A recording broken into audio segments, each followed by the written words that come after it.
Human आई के बारे में पढ़ते हैं, जो हम लोग का एक इम्पोर्टेंट सेंसिटिव नर्व है। ठीक है, जो आंख जो है वो ईश्वर द्वारा दिया गया एक समझो अद्भुत सेंसिटिव नर्व है, जिससे हम चीजों को देख पाते हैं।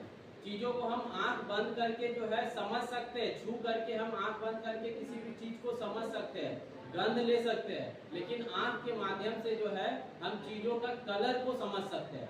अगर हम मान लेते हैं कोई ऑब्जेक्ट है, उसको छू के हम बता सकते हैं कि वो क्या है, लेकिन हम बोलते हैं श्वेत मंडल। क्या बोलते हैं? श्वेत मंडल। अब इसके बाद जो आता है प्रकाश सबसे पहले आंख में अगर कहीं पड़ता है तो वो सबसे पहले कहाँ पड़ता है? ये तुम्हारा ये क्या है? कॉर्निया।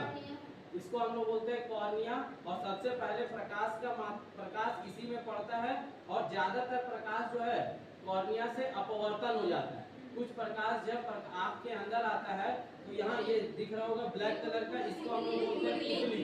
ठीक है, पुतली के साइज को कौन नियंत्रित करता है?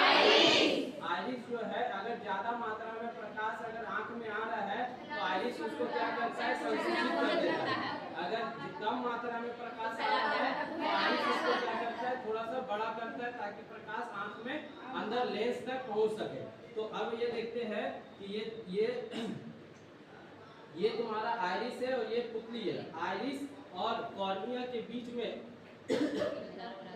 एक होता है जिसको हम लोग बोलते हैं जलीय द्रव। क्या बोलते हैं? जलीय द्रव। अब देखो, इसके बाद अगर हम देखते हैं तो तुम्हारा कॉर्निया और कॉर्निया के बाद जो है प्रकाश कहाँ पर इंटर होता है?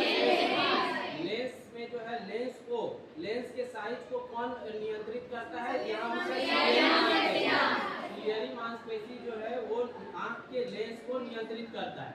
अब आंख के लेंस से प्रकाश कहाँ पर पहुँचता है? ये तुम्हारा रेटिना पे प्रकाश पहुँचता है, और रेटिना पे वस्तु का प्रतिबिंब बनता है। और ये तुम्हारा जो लेंस है, लेंस और रेटिना के बीच में एक लिक्विड पाया जाता है जिसको हम लोग बोलते हैं नाड़ी द्रव। ठीक है, और रेटिना पे वस्तु का प्रतिबिंब बनता है, और इस प्रतिबिंब को जो है ऑप्टिक नर्व जो है मस्तिष्क तक पहुंचाता है। प्रकाश सिग्नल मतलब लाइट सिग्नल को किसमें कन्वर्ट करके? विद्युत इलेक्ट्रिकल सिग्नल में कन्वर्ट करके दृक तंत्रिका के माध्यम, नर्व सिस्टम के माध्यम से वो मस्तिष्क तक पहुंचता है, और